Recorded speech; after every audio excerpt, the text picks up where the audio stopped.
Sejam bem-vindos a mais um vídeo no meu canal. Estou aqui com o Gui da Suno Asset. Tudo bom, Gui? Tudo bem, Thiago, contigo? Beleza. E o Gui separou aqui 7 motivos, tá certo? 7 motivos para você considerar investir no SNFF, certo, Gui? Perfeito. Qual que é o primeiro motivo?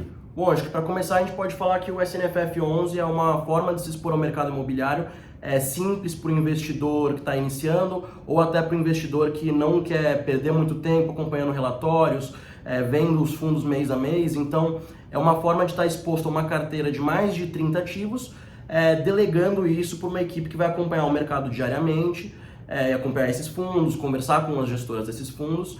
Então, basicamente simplificando o investimento no mercado imobiliário para o cotista. Exato. Eu interajo com todo tipo de investidor e eu percebo que tem vários tipos de investidor, né? Tem aquele cara que gosta de ir no Status Invest, lá ficar fuçando, ler relatório, acompanhar a live do gestor, etc. Beleza, acho isso legal. Obviamente que isso demanda tempo, bem como também demanda estudo, conhecimento e até uma certa paixão pela atividade de investir. Nem todos os investidores possuem esta característica. Para um investidor que gostaria de delegar o SNFF, tem essa característica, tem um time aqui completo, fazendo justamente esse trabalho, e a gente vai falar a seguir, criando valor para o cotista, né? Tendo retornos acima da média. Geralmente o mercado premia quem estuda mais, né? Quem tem mais capacidade, quem está mais motivado, inclusive, né? E o SNFF pode ser um veículo para essas pessoas que não têm todas essas características que eu falei anteriormente. Qual que é o segundo motivo, Gui? O segundo motivo é o SNFF 11 foi o único FOF da indústria de fundos puro sangue, né? Ou seja, que investem em outros fundos imobiliários, a maior parte da carteira, que conseguiu fazer uma captação bem sucedida em 2022. Bom, Gui, isso é importante, né? Pode parecer que não tem tanta importância, mas o que acontece com os fundos de fundos? Tem uma questão regulatória, tributária, que quando as cotas que estão dentro do fundo caem, né? Se o fundo vende, ele tem um prejuízo e, por conta disso, ele não pode distribuir dividendos até que esse prejuízo seja compensado com outras operações que dão lucro ou com os próprios dividendos dos outros fundos. Na prática, o que isso significa? Geralmente, quando os fundos que estão dentro da carteira de um fundo caem, o gestor fica quase que travado, né? O Baroni, uma vez conversei com ele, falou, parece que da tela azul do Windows ali, buf, né? O gestor não faz mais nada. E o fato de um FOF como o SNFF ter conseguido realizar uma captação, lembrando, foi o último FOF a fazer uma captação e está sendo o primeiro a fazer uma captação agora. Existe dinheiro novo dentro do fundo e isso permite que os gestores, inclusive o Gui aqui que faz parte do time de gestão, possam comprar fundos que ficaram para trás. Outros fundos de fundos, por estarem travados, eles não negociam e por conta disso não tem espaço para comprar fundos que estão descontados. Existem algumas categorias que estão descontadas. Quais categorias? Fala uma ou duas aí que você acha que está mais... Eu acho que em fundos de tijolo a classe mais descontada são os de lajes corporativas, que ainda não se recuperaram tanto quanto outros setores. Então a gente via, vindo da pandemia, ali muito descontado lajes e shopping, por causa das operações, obviamente, né? Os shoppings fecharam com um período de tempo relevante, até fundos imobiliários de shoppings sem distribuir por alguns meses. E muita gente saindo dos escritórios, entregando espaços por causa do home office, né? A obrigatoriedade de todo mundo trabalhar de casa. Então, os shoppings já vêm tendo desempenho muito bom, né? Os números vêm vindo, os indicadores tanto de fundos quanto de companhias vêm vindo surpreendendo nos últimos meses, nos últimos trimestres, enquanto as lajes ainda estão vindo um pouco mais devagar nessa recuperação. Beleza, e vocês por terem caixa podem aproveitar essas oportunidades, enquanto outros fundos que estão travados não podem. Exato. Acho que um ponto também relevante de falar, Thiago, é que a captação do Sunofof foi feita no VP, né, no valor patrimonial por cota. Então, tem muito gestor que faz emissão abaixo desse valor patrimonial e isso pode ser muito ruim para o cotista porque acaba sendo diluído. No nosso caso, não. A gente fez uma emissão no VP divulgado, né, na época da emissão, então ninguém foi diluído e mesmo assim a gente conseguiu captar. Acho que isso mostra também muito o quanto o investidor do Sunofof confia no produto, né? O fato de a gente ter tido 120% de captação, até um rateio ali. Então, foi uma emissão que vai ser bem boa para o cotista. Aliás, esse é o perfil da Suno, emissão no patrimônio, com custos eficientes e num tamanho adequado, né? Você não adianta ficar com muito caixa, demorar para alocar e aí, enfim, ter o resultado prejudicado, né? Vocês já estão alocando? O que tem de público aí? A gente já está alocando sim, no relatório que saiu agora não vai ter muito disso, porque a oferta, o dinheiro entrou logo no final do mês, então ainda não aparece nesse relatório, mas a gente comenta lá que em outubro a gente já vem alocando bastante desse capital e a gente está reservando uma partezinha desse caixa para algumas estratégias oportunísticas, que a gente acredita que tem alguns fundos que ainda vão ser um pouco penalizados, principalmente fundos de CRI, só que para não prejudicar a rentabilidade do nosso cotista, a gente adquiriu um CRI em uma compromissada, então o vendedor depois vai recomprar numa taxa acordada e esse caixa fica rentabilizando para o cotista um rendimento que a gente considera satisfatório. Então, novamente, sem prejudicar o resultado do cotista. Qual que é o terceiro motivo, Gui? Bom, o terceiro motivo é seleção, diversificação e desempenho. Então aqui a gente trabalha com uma gestão profissional ativa todos os dias procurando as melhores oportunidades, procurando fazer uma carteira balanceada em diversas teses, diversos setores, buscando um produto que possa, como eu falei no primeiro ponto, satisfazer a necessidade de investimento imobiliário do cotista do Sunofof, né? Então a gente tem todo um critério de alocação de capital, de risco, né, de identificar os riscos dos fundos, ver quais fundos fazem sentido nessa relação risco-retorno, quais não, e a partir dessa seleção a gente tem um desempenho muito bom que tem sido acima, como o Thiago falou, dos principais índices, que são hoje o IFIX, né, que é o nosso benchmark, e o Suno 30, e acima da média de mercado entre os pares que a gente considera comparáveis, né? Então, fundos que tenham liquidez relevante, que tenham um patrimônio relevante e que a própria estratégia de alocação seja similar à nossa, né? É importante falar, né, Gui, que na hora que for analisar qualquer fundo imobiliário, considere o retorno total, a valorização da cota ou a variação na cota mais os dividendos, né? E na hora que você faz essa somatória, o SNFF está no quartil superior, certo? Isso. Da categoria. Se você pegar Perfeito. todos os FOFs ali mais líquidos, sei lá, os 10 mais líquidos, a gente está entre os melhores em termos de desempenho, certo? Certo.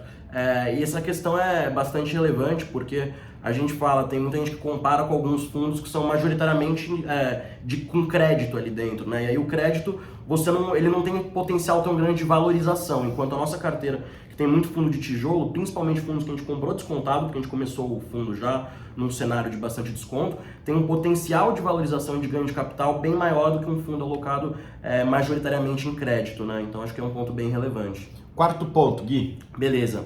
O quarto ponto é operações sofisticadas que a equipe de gestão faz, né? Então a gente tem um time de profissionais aqui que acompanha o mercado geralmente, como eu falei, e realiza algumas operações que não são tão triviais. Então a gente comenta bastante no relatório, tem uma que a gente fala ali que é uma operação um pouco mais trabalhosa, um pouco mais custosa por questões de regulamentação, que ela precisa um pouco mais de acompanhamento, que é, por exemplo, a arbitragem vendida, que a gente chama, né? Arbitragem short. Então, uma operação estruturada ali que a gente realiza visando aumentar a rentabilidade que a gente ganha numa arbitragem para o cotista, né?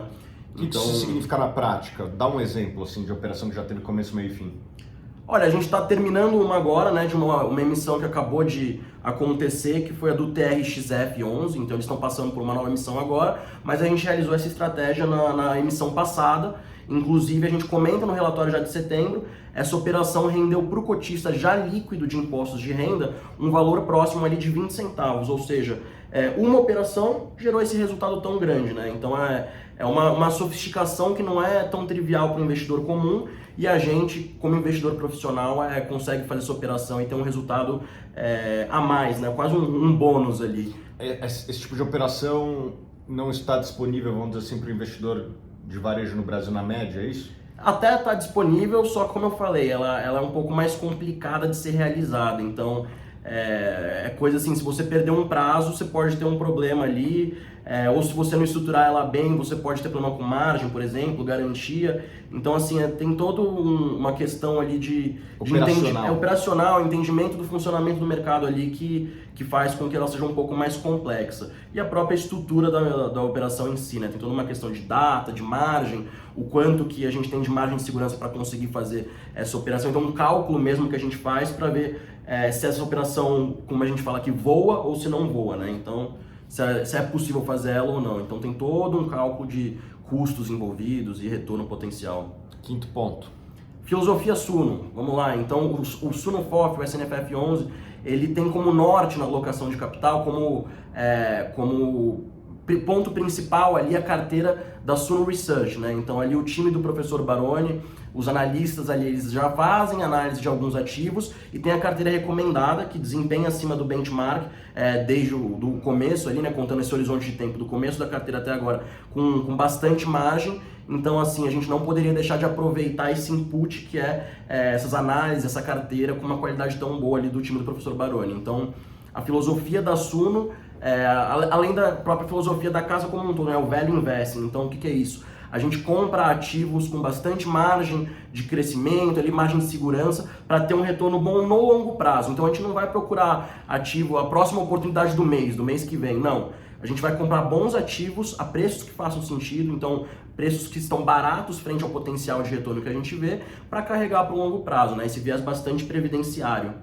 Exatamente. O professor Baroni e o time dele é um time muito competente, eu não tenho dúvidas que é o time mais qualificado do Brasil, é um time que tem uma capilaridade de fontes, né, de mercado, de diálogo com gestores que eu acho que quase ninguém no Brasil tem, e obviamente que se você tem um processo muito orientado a dados, a informação, como é o time do professor Baroni, a tendência é que tenha resultados positivos, né? E os resultados da carteira do professor Baroni são superiores à média de mercado, né? Aliás, todas as carteiras da Suno superam acima da média de mercado, a carteira de fundos imobiliários do Baroni não é diferente, e o SNFF se inspira em grande parte, ou pelo menos na grande parte da sua carteira, na filosofia da Suno, que é dirigida lá pelo time do professor Baroni em fundos imobiliários. Qual que é o sexto ponto, Gui? Bom, alinhamento com o cotista e transparência de gestão. Então, a gente aqui, esse vídeo é um exemplo disso, mas a gente tem um contato muito próximo com os nossos cotistas, com o mercado em si. Então, às vezes, a pessoa que nem é cotista, mas quer conhecer um pouco mais sobre o fundo. Então, assim, todo mês a gente tem lá a nossa live explicando o relatório gerencial. A gente faz o relatório gerencial mais completo do mercado, eu acho, né, Thiago? Na minha opinião, pelo menos. A gente coloca um relatório lá em Power BI que você pode fazer diversos filtros, coisas assim, que um relatório comum não tem.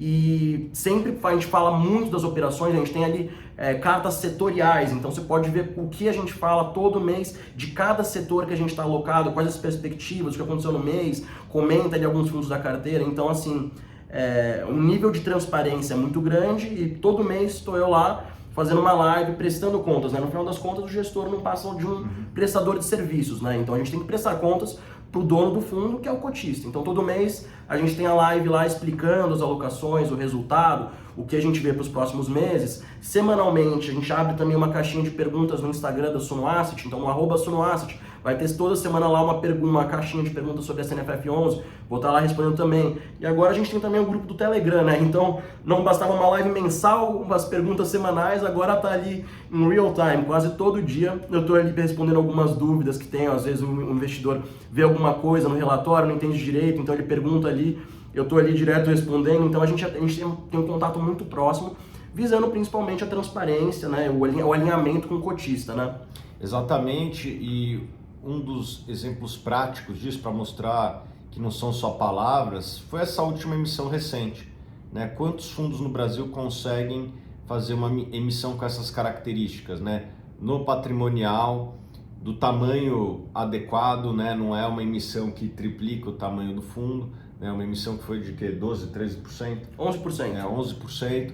E acho que uma das coisas mais importantes, economizando dinheiro, não nosso, do cotista, que são esses custos de emissão que só a Suno consegue fazer para os nossos cotistas. Acho que se isso não é uma demonstração de alinhamento, né? Porque não é uma economia para nós. Na verdade é uma economia para nós como cotistas, né? Que eu também sou cotista lá. Mas não é uma economia para a Suno, é uma economia para você, cotista dos fundos da Suno. Aliás, não é o único fundo da Suno, né? O SN6, você pega as últimas emissões que são assim, o Snag está sendo assim também, Snag 11, enfim, essa é uma característica que nós temos aqui na Suno, de estar sempre ao seu lado, e não são só palavras, né? Porque tem muita gente que fica só nas palavras, vai lá na sede do banco, está escrito, estamos sempre do lado do cliente. Bom, isso são palavras, né? Como é que se demonstra isso em ações? economizando o dinheiro do cliente quando possível. É o que nós aqui na Suno realmente fazemos, né, nas más emissões. Perfeito. Bom, 7º ponto, perenidade de resultados, né? Então a gente faz uma gestão, apesar de procurar muitas oportunidades de trazer um retorno a mais para o cotista, relativamente conservadora. Então a gente sempre preza por resultados recorrentes para o fundo. Então a maior parte da carteira é alocada em fundos que, como a gente falou, a gente acredita por longo prazo. Então são resultados recorrentes. Não à toa a gente mantém um nível de distribuição recorrente, né? Então a gente vem distribuindo ao longo de 2022 65 centavos recorrentemente, com exceção de um rendimento ali no final do semestre que foi o dobro, né? A gente fala 2 por 1. A gente foi acumulando resultado em reserva, né? Então aquele extra mile, aquele extra que vinha todo mês com as operações um pouco mais estruturadas, um ganho de capital que a gente conseguiu fazer, a gente foi guardando. No final do semestre, por lei, o fundo imobiliário é obrigado a distribuir 95% dos resultados, então o cotista ganhou um presente que foi o dobro de resultado em 2 meses, né? Isso no semestre passado, no primeiro semestre do ano. Isso. Dúvida, tem quanto? Já acumulado agora, esse número, imagino que é público no relatório da FT. Isso. Então, agora em setembro, como a gente comenta lá, a gente já tem 30 centavos já distribuíveis, então guardado em reserva, que já poderiam ser distribuídos, e a gente tem mais 30 centavos esperados de resultado, inclusive um deles é da emissão do TRXF, que eu comentei, mas que já vão entrar nos próximos 2 meses, outubro e novembro. Eles só não são distribuíveis ainda, mas a gente já apurou o resultado dessas operações, então a gente está caminhando ali para ter 60 centavos até o momento distribuíveis, né? Então quase os 65 que a gente distribui recorrentemente, e a gente tem mais um mês, né? Agora novembro e 2 meses, novembro e dezembro, para quem sabe alcançar esse resultado de novo de 2 por 1, né? O dobro do resultado, e quem sai ganhando com isso é o cotista, que é o dono do fundo, né? Beleza, Gui, parabéns ali para você e para todo o time de gestão. Obrigado. E queria lembrá-los que estamos no meio da nossa Black Friday, vamos dar início, na verdade, à nossa Black Friday, né? Todas as carteiras da Suno superam o mercado, ou seja, se você quer ter um time profissional trabalhando para você, a Black Friday é o momento que você pode se tornar nosso assinante, ou se você já é nosso assinante, revigorar os vínculos conosco, né? Ter acesso a esse time vencedor em condições ultra especiais, tá bom? Vou botar o link da Black Friday da Suno aqui abaixo. Espero que vocês tenham gostado desse vídeo e a gente se vê nos próximos vídeos. Até a próxima, Gui. Até a próxima. Tchau, tchau.